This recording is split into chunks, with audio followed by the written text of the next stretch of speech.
और भैया जी आपने लाइक करके लाइक को वापस ले लिया है।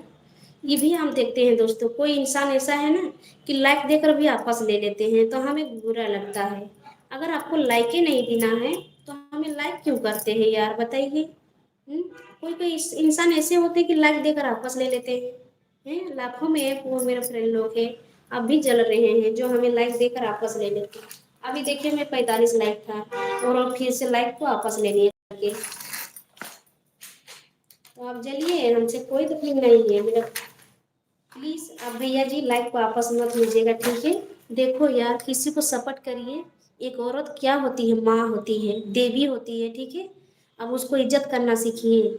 मौज मस्ती की बात कुछ अलग है, ठीक है। अगर किसी को खाना खिला के यार उसको मांगेंगे कि हम जितना आपको खाना खिलाए हैं तो दे दो हमें, तो उसका बुरा नहीं लगेगा?